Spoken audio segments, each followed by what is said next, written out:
Nurse Newman from the Nurses Clinic, and I'm here with Rose Marie from the Red Cross to talk to you about the blood drive the Health Tech students are putting together for April 4th.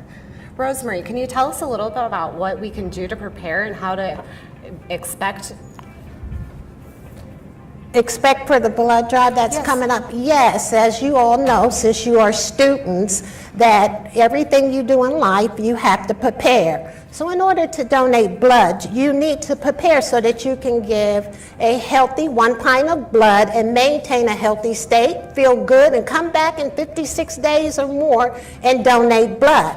So the first thing we want to talk about is when we actually donate blood, or we have to prepare. So our blood drive is taking place on April the 4th. It's going to be held in the community center. So we're going to talk about what we need to do. The first thing is hydration. So when I say hydration, are we thinking about sweet drinks or whatever I drink in a day? No. We want to make sure that we're taking this H2O. Hydration is drinking plenty of water. The average intake of water daily is 8 glasses. So drink up and continue to drink until you just feel good, and you continue to drink water up until the blood drive. If you're drinking 2 glasses of water today, try to up it up to like 4. If you're drinking like juices and things like that, replace that with that water, because hydration is key to actually donating a successful pint of blood. Then I want to encourage those of you, do not skip meals. Eat meals. Eat your 3 meals a day or 4 meals a day. What's really essential is that day of the blood drive, that morning, is that you get breakfast. Not a smoothie, not a energy bar. You need something solid to eat. Eggs and toast, or either have some hot cereal. But it's essential that you actually eat your breakfast the day of the actual blood drive, in order to maintain a healthy state and feel good once you actually donate blood. So if I typically drink energy drinks, is that something I should be doing the day of? And do chips and cookies, does that count as a meal? No, we actually want to stay with our H2O, our water. And with the weather getting hot, we want to make sure that we stay away from sweet tea as well, because sweet tea will actually, the leaves that the tea is actually made from, will actually make your iron levels low. So we want to make sure that we stay with solid, healthy foods. I mean, if you have your bag of chips or whatever, but the morning of, please just make sure you eat your breakfast. And even if you're going to donate at lunchtime, it's essential that you have that breakfast in the morning of the day of actually donating.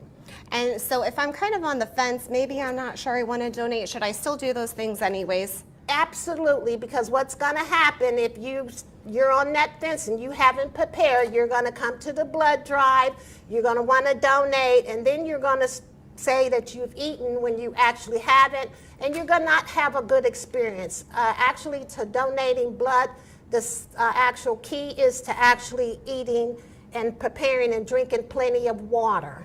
Okay, very good. So after I've donated, what do I need to do afterwards? So once you actually donate, well, let's talk about what the drive is going to look like. Yeah, what to expect. So the day when you come into that blood drive, we're going to be in the community center. That whole area is going to be set up like a clinical area when you walk in. It's going to be transformed. Some of your fellow classmates will check you in and at the registration table. There, before you actually are able to go and come in and actually donate, you are going to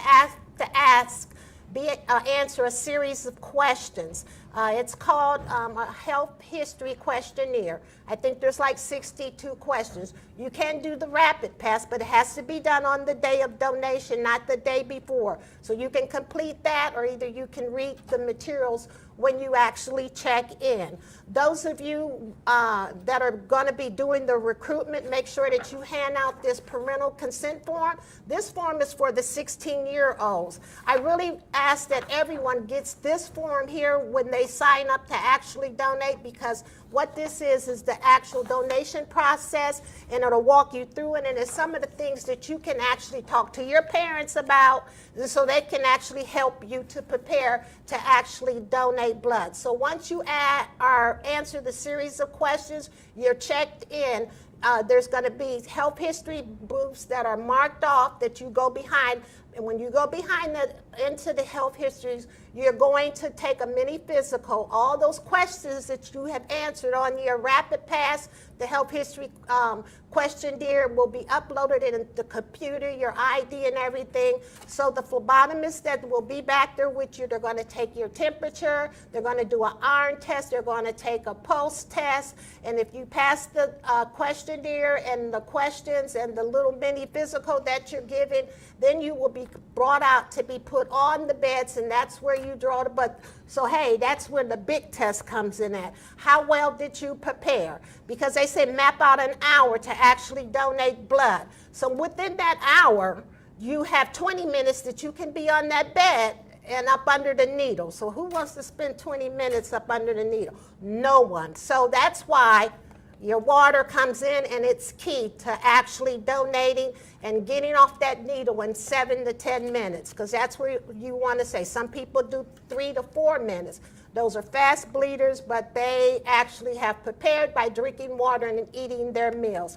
So once you are they scrub your area, they will put the needle and they will process you. But 20 minutes, you have to be up under that needle. To lessen that time, H2O is key, guys, so let's drink up our waters. Drink, drink, drink, drink, drink, and eat. Do not skip any meals. That's the key to actually donating that successful pint of blood. And your one blood donation can help potentially 3 sick people actually with blood. There's 1 pint of blood that we actually take. All that is actually mapped out by the FDA for our actual high schools, and everyone who donates, they can donate 1 pint of blood. Any more questions before I move on? Because you know I'm a talker. So I thought I heard you say that it's going to ask about medications that we take, and we need to bring an ID. So we need to have those things with us when we come in, right? Yes, because on that rapid pass, it will ask you all those questions, the health history questionnaire about the medications you're taking. You need to know your weight, your height. You need to know actually what it is as far as your health, because that questionnaire asks you all those questions, and about your medications. And just be truthful because it's about your health and you donating that pint of blood, because we want you to continue to donate. One thing I want to that's a good question, thank you.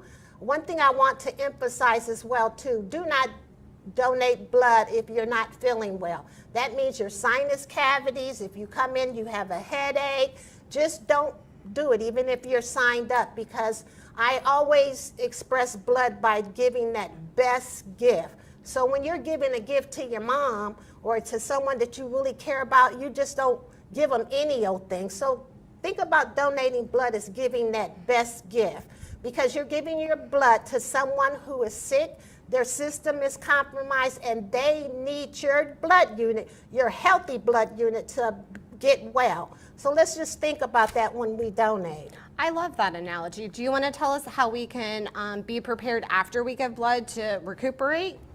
Yes, so what actually happens after you get done, let's go back to getting off the bed. You're done, the needle's removed, and you did 7 minutes because you drunk your water and you are very much prepared. So once you get done donating blood, we have a lot of snacks, and so our canteen area, you can have juice, you can drink water, and then you can have a snack. Now, I'm glad you asked that question, because a lot of students, I call it the Superman syndrome that you'll get. So some of you who are going to be donating for the first time, once you give that pint of blood, you're going to be feeling feeling really good, to the point that you're going to want to get up and leave the blood drive and take your juice and snacks with you. Don't do it, because it will not last for long. Okay, we going, just say you got up off the bed, you feeling really good, you're going to go up the stairs. It might be 10, maybe 15. I'll give you a half an hour. You're going to be coming back down to the blood drive or going to the nurse's office to lay down. So those of you who get that Superman syndrome, just remember, pause yourself, go to the canteen once you donate, sit down and have that snack, because that 10 minutes will help your red cells to start rejuvenating, and you'll start coming down off of that good high that you're on, and then you'll get back to normal state. But I call that the Superman syndrome. So those of you that everyone that donates, please remember to stop by our canteen area, sit down for 5 or 10 minutes and have a good snack and some water. So I need to keep hydrating and keep eating nutritious foods even after giving. Yes, continue eating. Okay, and if I'm not feeling well, I should return back to the community room for the Red Cross staff to see me again, correct? Exactly, if you're not feeling well, but pause and take that 10 minutes after you donate blood, because during that time, that's when your red cells start to rejuvenating themselves and you just kind of settle down into, and I'm guarantee you, you'll feel okay. Because if you're going to have a reaction, you'll have it on the bed. Okay, very good. So I know there are some restrictions, so who shouldn't donate blood? If you are not feeling well, don't donate blood. And then that's the important of doing the rapid pass. There's some medication deferrals, but I don't want to map out anyone because I don't know your beginning date or your end date of your medication. So that's why it's very important that when you filling out the health history questionnaire, that you tell the truth on those questions, because it has the medication list, which I don't have memorized, so I can't answer all those questions. But people who I do know about is that if you're on high blood pressure medication, you can't donate blood thinners, you can't donate antibiotics, right? Antibiotics, because you have infection. So those of you who you're not feeling well if you're on antibiotics, so don't donate. Okay, Correct. very good. Anything else we should know or be prepared by doing? Well, I wanted to give the weight and height requirement because I think that is very important. There's a weight and height requirement that has been set in place by the FDA because you young people are still growing and you're still maturing. So when you get adults, some of you have between 7 and 9 pints of blood. But in the meantime, we have been set by the FDA criteria for blood donation. So the females, you have to be 110 pounds. You have to be 5'6" or taller. But if you are shorter than 5'6", I'm going to go down this list here. 5'5", 115. 5'4", 120. If you're 5'3", 124, 5'2", 129, 5'1", 133. If you are 5 feet and shorter, please talk to one of the phlebotomists that are going to be there at the blood drive. I'm going to be there that day, so I got a good eye, so I'll know. And if you just really petite, volunteer somewhere to help to give back. Do not try to donate blood because you don't have enough weight in your body to have that blood to give that 1 pint. And we want you to maintain a healthy state. For males, it's 5 feet, 110 pounds. 4'11", 114, and 4'10", 118. So that's the weight and height requirement. If you didn't hear your height on the chart that I just mentioned, please see the nurse or talk to someone. And if you are on the fence about how much you weigh, please get weighed before you actually come to donate, because you will be asked that by your actual processing person on the day that you donate blood. Okay, well, that's a lot of great information. Thank you so much for coming and sharing that with us so that we can have a successful blood drive with the Health Tech students. Thank you, Health Tech students, for providing this opportunity. And I really liked how you mentioned that if you can't give blood or you don't want to give blood, there are other ways to help those that are in need, and they can contact the local Red Cross, right, to find volunteer opportunities? Absolutely. Okay, great. Thank you.